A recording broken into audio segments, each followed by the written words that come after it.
Assalamualaikum warahmatullahi wabarakatuh.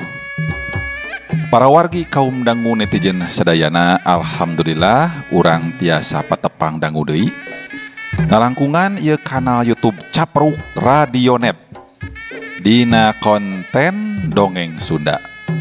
Anu bade neraskeun jejer carios kemelut di Istana Sri Bima. Punten balelo ya. Parorikom dangu punten ieu nembe kurunyung deui nya. Nembe tayang deui margi kamari teh kabancang waktosna ku padetna kagiatan ya menjelang Idul Adha panginten gitu. Idul Adha kurban teh pangintennya. Boh bilih aya para wargi kaum dangu anu nuju haji kulawarina atanapi anu kurban gitunya kalarasan aya sanggem sareng tiasa mugi-mugi sing ngabrur sing berkah gitu. Anu teu acan mugi-mugi tahun payun sing dipaparin kasanggeman sareng kasempatan kanggo ngalaksanakeun ibadah haji atanapi kurban. Amin. Kumaha kabarna pamugi sing sarehat sadayana nya.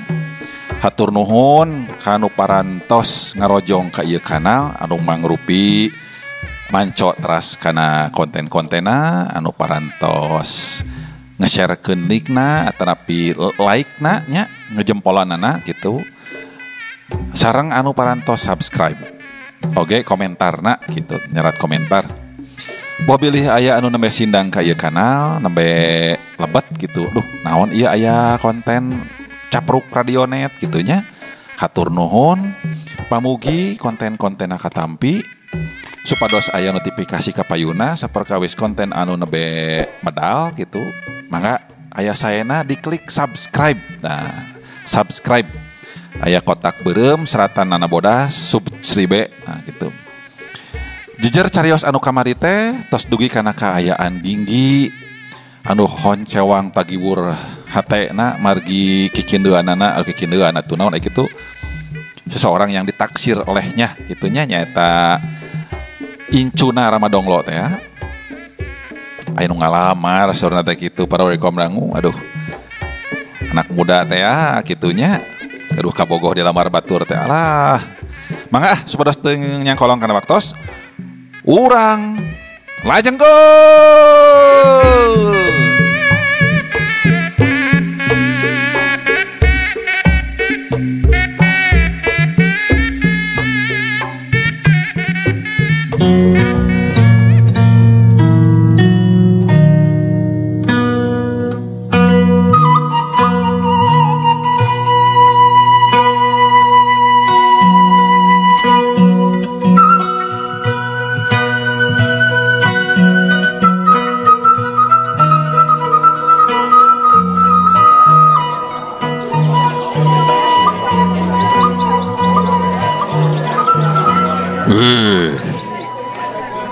Kuring anu kurang tata krama ieu teh. Ngarumasakeun gurung gusuh. Tembal lalaki kolot anu diuk ajeg pok nuluykeun kalimahna. Ngan lain hajat rongkah nu direuah-reuah teh. Tapi mulus rahayu berkah salamet eta anu utama. Tuluy manehna uplek ngawangkong basa-basi ngalor ngidul jeung Ramadonglo. Nepi ka Ramadonglo nyelukan Nyi Santimi sangkan kaluar ti enggona. Atuh rob saukur nu aya di dinya ngadeuketan ka lawang tengah. Moyeg ka asup ginggi.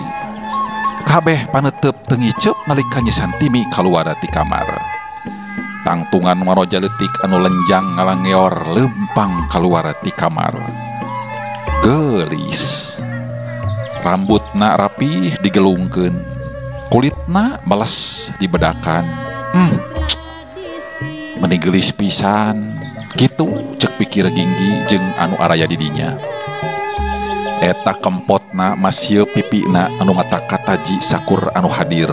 Komo bari dipasieub ku karang anu ngahaja dipasang dina tungtung gadona.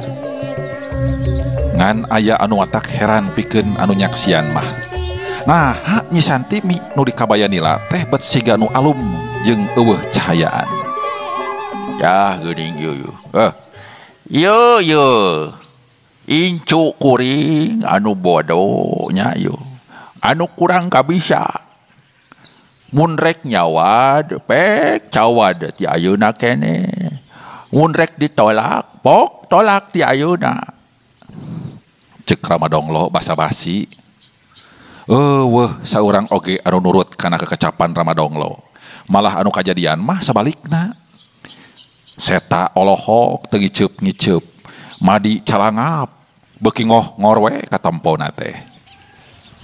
Ari Ginggi mah beda deui para wari kaum dangu, manehna mencrong paroman anu alum teh dibarengan kebek ku panasaran. Ieu si Santimi teh mojang beleguk cenah.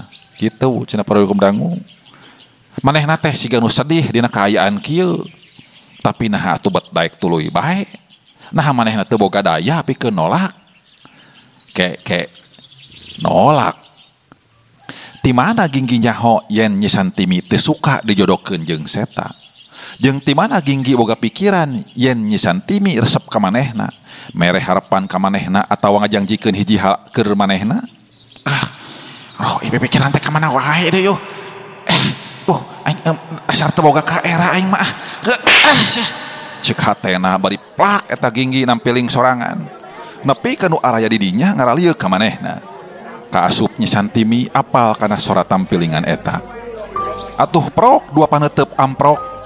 Ginggi mencrong siga nu nelek-nelek kana eusi hate Nyi Santimi. Ari Nyi Santimi sorot matana alum siga nu hayang dipikarunya tur Ginggi ngarti kana kaayaan dirina. Tapi para wari kaum dangu Ginggi teu surti kana naon anu keur lumangsung. Saukur bisa reuwas pacampur jeung heran nalika ngabarbai cimata tina kongkolak mata si Mojang. Manehna kaciri subageruk ceurik nyuuh dina talupuh.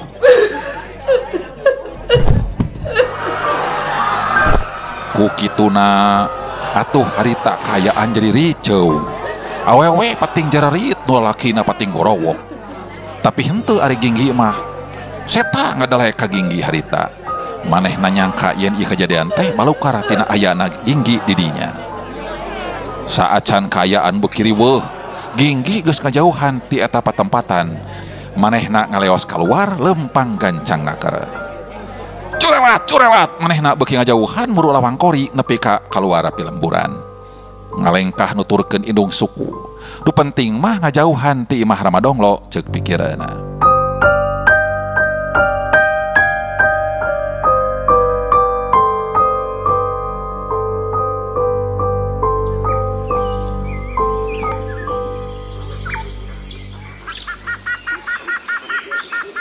Jog Ginggi anjog ka hiji leuweung leutik.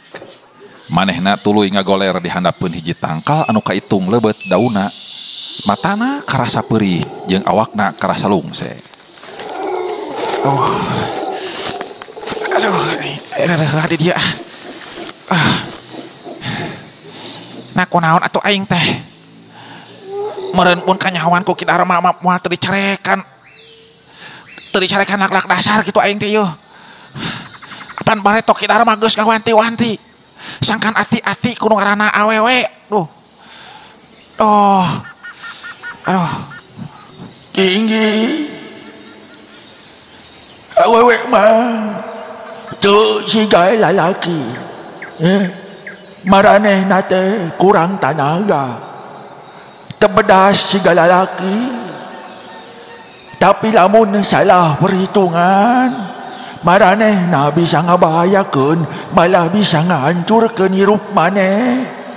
Dong toreng sora Ki Dharma harita.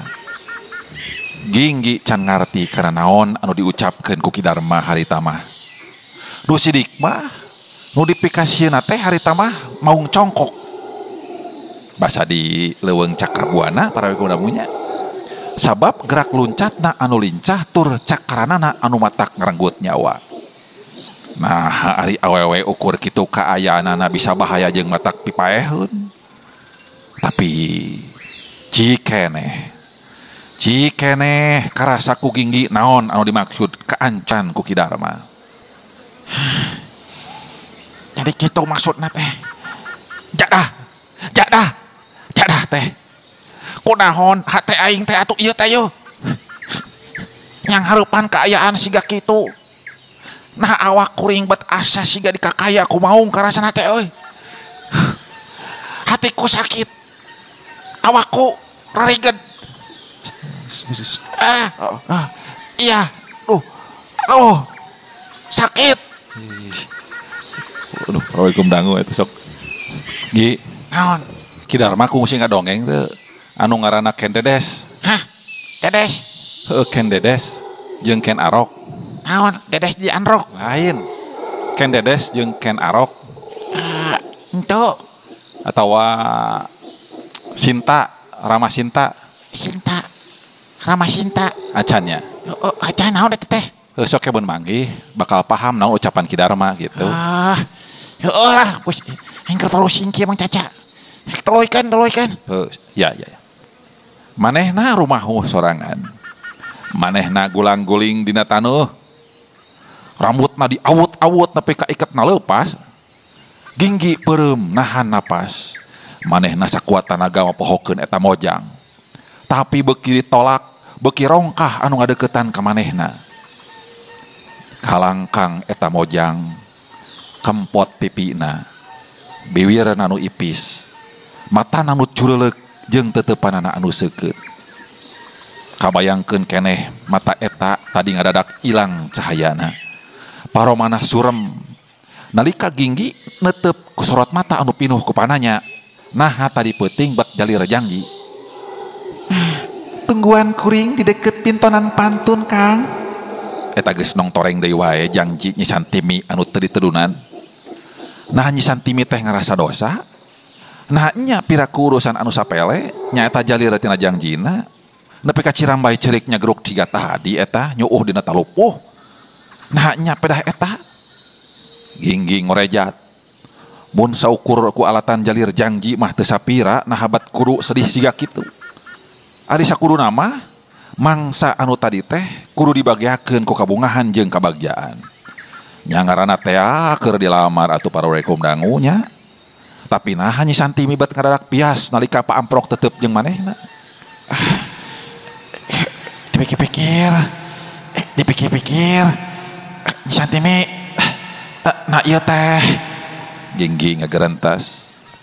tapi lain mun nya ge manehna boga perasaan sieun kadua leutik nu sarua jeung aing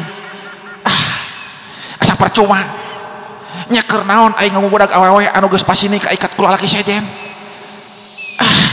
Pikir Ginggi ngahulang deui nginget-nginget anu geus kajadian. Naon sakur anu geus kaalaman ku manehna jeung Nyi Santimi. Naon anu bisa dijadikeun ukuran yen manehna geus aya tali batin jeung eta mojang. Nah pedah geus daek mangyeusekeun bajuna atawa paripolahna anu sakahayang maneh atawa matana anu ceuk eta mojang mah jalalatan ningali endahna pangawakan awewe siga anu kungsi dituduhkeun ka manehna. Naon Mang Caca? Nya eta mah interaksi we atuh sok Ambon sorangan gitu kade. Sok atuh. Pan perasaan aing kitu. Nyi Santimi kitu. Can puguh. Kela-kelanya kedap. Asa eueuh tanda-tanda tali batin ceuk pikireuna. Percuma diinget-inget oge pikir Ginggi teh. Alatan kulungse kurang sare jeung loba pipikiran. Teu karasa Ginggi ngagoledag hanapeun tangkal di baturan ku sora manuk anu arulin dina dahan jeung dangdaunan. Hiliwirna angin di eta pasir katut cahaya panon poe anu saseleket dina sela-sela dangdaunan. Ginggi les sare lila naker.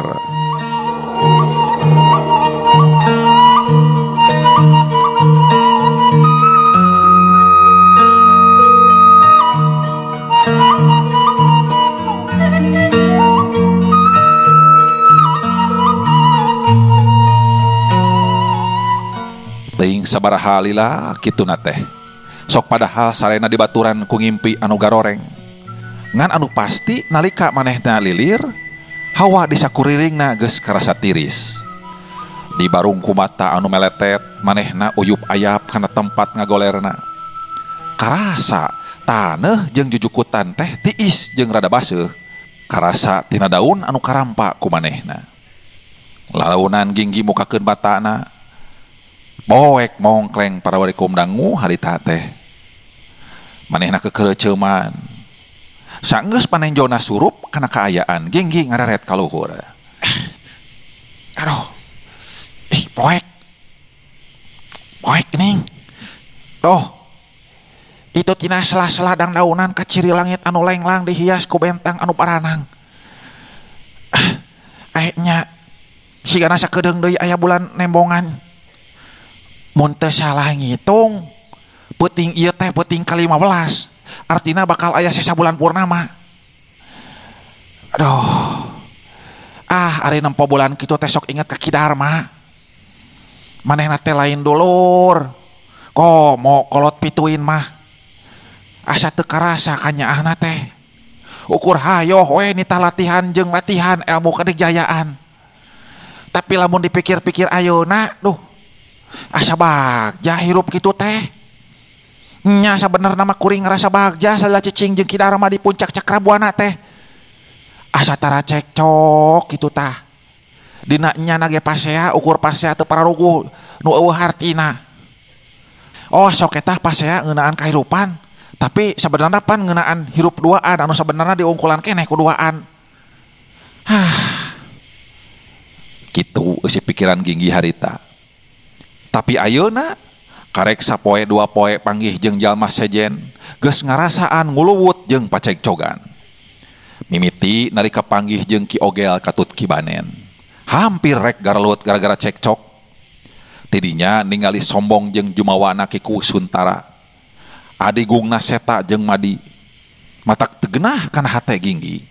Padahal salila jeung Ki Darma mah tara ngukur ku resep jeung teresep ningali batur teh.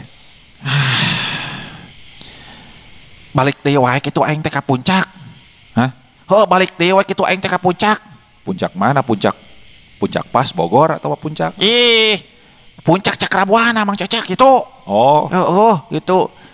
Ka puncak mah tuh kayak aing dagang jagong paling ditu teh atawa buka restoran. Tapi asa teu mungkin deui kudu balik deui ka puncak Cakrabuana mah. Lamun aing balik tangtu bakal matak ambek Ki Darma. Apaan geus 10 tahun manehna teh nitah aing latihan karugalan teh sabab manehna boga kahayang anu kudu dilaksanakeun ku aing. Kari-kari mun ayeuna aing balik. Ki Darma, kunaon atuh bat maksa kuring pikeun nu mampah siga kieu. Ginggi humandeuar sorangan. Dirasa-rasa beuki karasa. Ginggi gancang nangtung sabab karek sadar yen taneuh tempatna diuk teh karasa baseuh. Baseuh ning ngompol kitu aing teh. Henteu. Ciibun ieu mah Ciremis. Aduh. Aya teh kudu kumaha lampah ieu teh. Ingan beuteung karasa murilit ieu teh duh. Walah. Karek inget ti isuk malah ti peuting can daharna naon ieu duh. Gara-gara urusan ieu urusan awewe ieu duh. Aing nepi ka poho kana beuteung ieu. Aduh. Itu gerentesna. Ginggi lempang beri nyuai-nyuaikeun rungkunan ti eta pasir. Tapi da eta mah leuweung anu kawilang leutik. Dina nya nage rerungkunan geus eueuh sato poroaneun. Sok komo deukeut ka lembur anu lidig ku urang lembur. Antukna Ginggi lempang nuturkeun indung suku. Teu kanyahoan anjog ka tempat pancuran teh. Manehna jadi inget kana kajadian 2 poe anu kaliwat. Nya didinya pisan manehna panggih jeung Nyi Santimi. Amprokna ati 2 urang insan. Nya di dieu asana mah cek pikir Ginggi ye palebah dieu. Nya di dieu pisan manehna kataji ku endahna bojang anu lenjang, anu kulitna koneng umyang jeung rambutna anu ngarumbai semet cangkeng. Aduh. Heueuh di dieu ye perasaan teh lebah teh ye. Papanggih mungaran jeung manehna. Coba mun peuting ayeuna manehna aya di dieu. Tapi sigana mah saukur rumahu we ieu mah lain harepan para warga nango nyanes ieu mah. Udah asa mustahil atuh menta keajaiban siga kitu. Dan nu ayeuna keur kajadian mapan manehna teh keur sare tibra nya, keur jongjon, keur mikirkeun kumaha tuluy lalampahan mun geus rumah tangga jeung si Seta. Daripada pipikiran ngalayang teu puguh, Ginggi nuluykeun deui lengkahna lempang teu puguh jug-jugeun nepi ka hiji waktu manehna ngeureunkeun lengkahna sabab kadenge sora anu kekeresekan ti hareupeunana. Teruslah berjalan lah. Keep on walking lah aing mah. Move on. Naon atuh?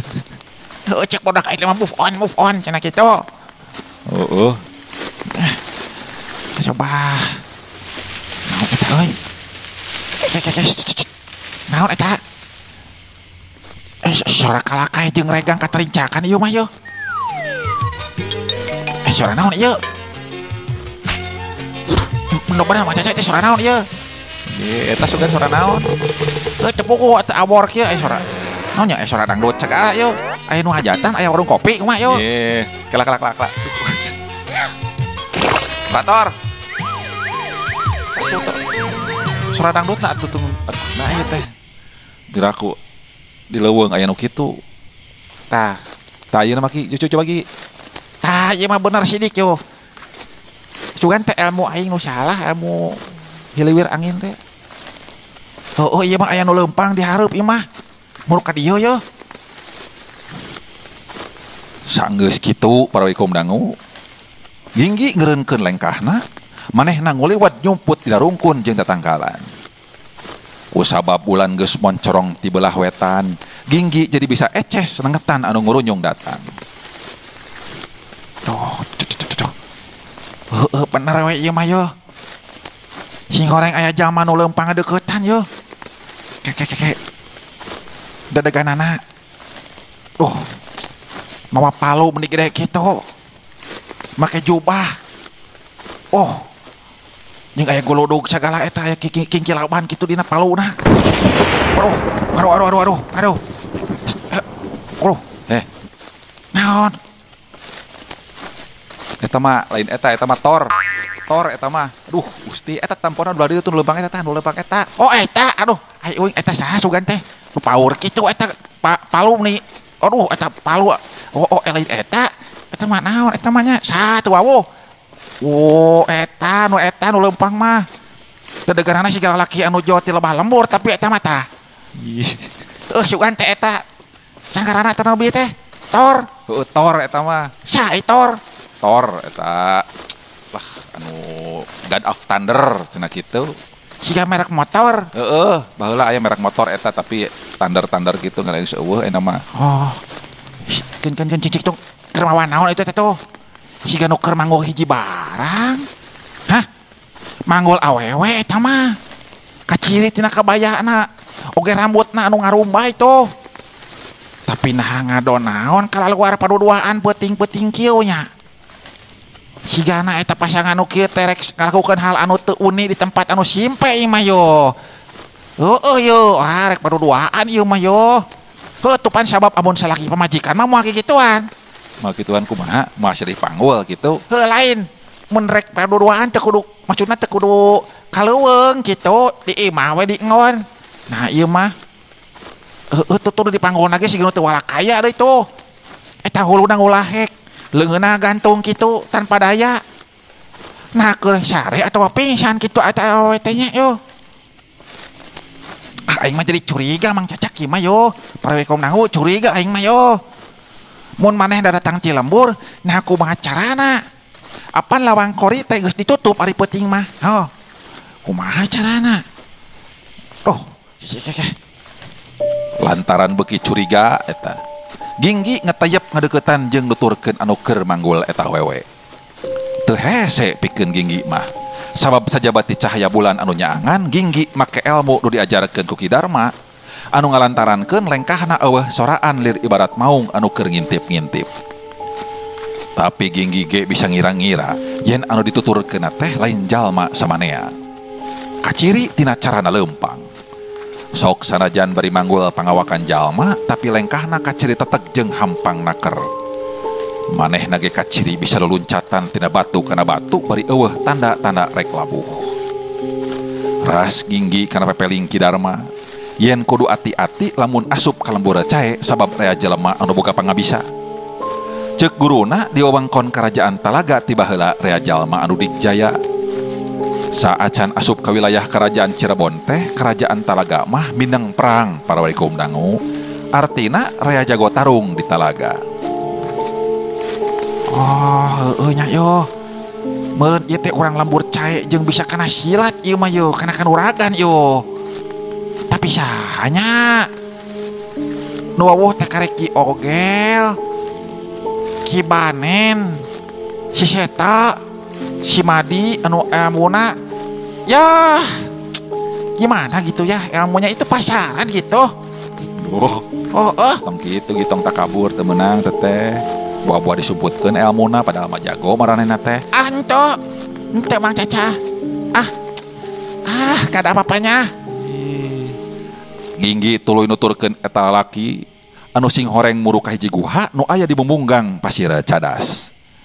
Eta guha teh lain tempat anu rusiah, tempatna teu nyumput. Aya urut ngagali cadas ku urang lembur. Tapi di dinya tapi dina kaayaan wayah kieu mah bisa wae dipake laku anu teu pararuguh. Muru ka mana ieu teh euy? Tuh geuning kitu nanyak tuh. Cikuring oge pasti manehna terek ngalakukeun hal anu teu unik tah. Waduh. Tuh asup ka jero guha tuh. Tuh sing horeng kan. Apa kataku? Rek dikeutan kudu hati-hati ieu mah yeuh.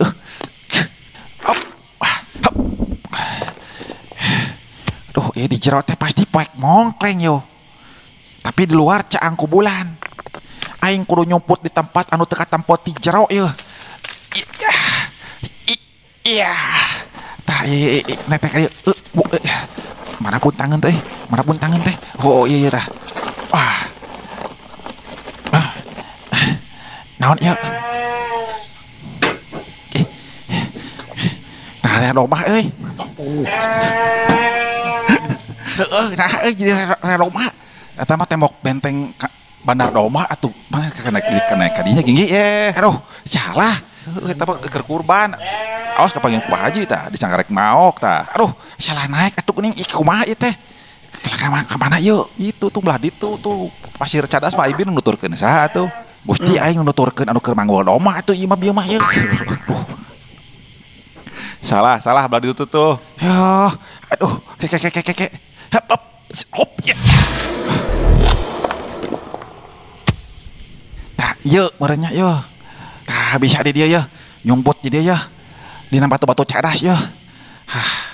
Jalma nu keur megawe hiji hal biasana pikiranna sok museur kana naon anu keur dipigawena. Komo mun hayang geura-geura beres. Urang mangpaatkeun asigana moang merhatikeun teuing kana kaayaan sakurelingna ieu mah yeuh. Di dia yeuh. Moal kacitenan aing di dia mah yeuh. Makanya sagalanya para rekom dangu eta terus nyalahan eta lalaki anu can kanyahoan sahana teh kaciri ngagolerkeun saurang awewe anu dipanggulna di juru rohangan guha. Satuluyna es tumatak ambek jeung ngagidir pikeun Ginggi. Kumaha teu kitu? Sabab kacirina eta lalaki teh rek ngagadabah eta awewe anu keur pingsan teh. Manehna kaciri mukaan ngudaran kain anu melit awak eta awewe. Leungeunna cupu capa kana awakna tuluy digalentoran diciuman beuki lila beuki buringas kacirina teh nepi ka akhirna kadenge sora alon anu ngarahuh ti eta awewe ngan sigana teh eta awewe karek sadar kana naon anu kaalaman manehna gentak ngajerit ruas tapi ngadadak repeh oge sabab ditungkup bibirna ku eta laki anu nyatanya tarek maksa ka manehna. Nu kasaksian ku Ginggi ayeuna duana papuket nu handap adug-adugan roroesan nu hiji nahan ti luhur. Lamun seug mah eta kajadian teh suka pada suka Ginggi teh moal paduli para warga dangu tapi eces ieu mah maksa jeung aniaya. Ginggi teu panuju kana eta kajadian sok komoras inget ceuk Ki Darma yen manehna kudu melaan sakur anu kaaniaya. Eta awewe jelas keur dianiaya ku alatan nafsu angkara murka. Atuh teu anta parah deui Ginggi kaluar tina panyemputanana reketek manehna masang kuda-kuda disusul ku sukuna neueul kana taneuh Plesur awak Ginggi ngablesat lir maung anu keur ngarkep mangsana. Bedana teh ari maung mah nalika loncat teh awakna lempeng dibarengan ku cakar anu rangwas ka hareup. Ari Ginggi mah jujuralitan bari leungeunna nyilang palebah beungeutna. Orok kaya eta lalaki jahat teh seukeut rasaanana. Manehna geuwat ngangsod rek nangtung. Ngan eta gerakan teh kapiheulaan ku Ginggi anu leuwih gancang datangna. Hiuk pet. Dampaleungeun Ginggi anu muka teh sakilat dirong ka hareup. Seplak. Tarang si lalaki beunang kadorong ku dampaleungeun Ginggi. Bakat tingku tarik sirah eta laki teh kadorong ka tukang katut awakna anu ngabentur dinding guha. Ginggi ngaburalikeun awakna pikeun nahan seranganana. Sabab lamun teu kitu manehna bakal ngilu nembrag kana dinding guha. Antukna tep shoot. Manehna netel sabaraha kali kana dinding guha tuluy cre nangtung deui dina kaayaan masang kuda-kuda. Kaciri si lalaki anu jahat teh ngalungsar di juru guha. Eta awewe nu ngarasa dirina lolos tina laku hina ngajurung kunung nangtung tapi teu kebat sabab ampir kabeh papakanana teh geus udar arek lesot. Untung we kaayaan di jero guha teh remeng-remeng sabab cahaya bulan teu bisa asup ka jero. Hiat supot. Oh. Ya.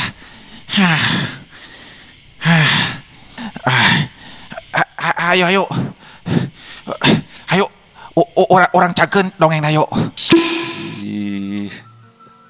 Rupina para wargi kaum dangu, aduh, urang cageun heula nya ieu carios kamelut di Istana Sri Bima karangan Bapak Aan Merdeka Permana dugi ka dieu.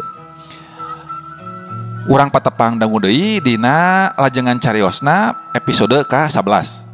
Nah, anu nembe bagian ke-10. Kumaha carios salajengna? Saha saleresna eta pamaget teh? Jeung saha eta awewe anu disalametkeun ku Ginggi teh? Mangga teras manco dina ieu kanal Capruk Radionet kanggo carios salajengna. Sim kuring tekendat dari hapunten wireh seueur kekirangan sareng kalepatan dina bidangkeun cariosna. Boh bilih aya nu kasabit minuju alit kasebat asma dewasa oge tempat eta mamung kaleresan bagintennya. Mugi-mugi sakudak sakedikna sasir sabeunjeureun aya hikmah aya mangpaat oge hiburan tina sakur konten anu dipidangkeun. Urang patepang dangu deui dina carios salajengna anu tangtos kasalang heula ku Carpondong Sun gitunya anu bade medal satos ieu. Sim kuring sejamit mundur. Mugi-mugi sing sarehat berkah salamet sadayana nya. Lahir sinareng batin. Wabillahi taufik wa hidayah. Wassalamualaikum warahmatullahi wabarakatuh. Salam baktos.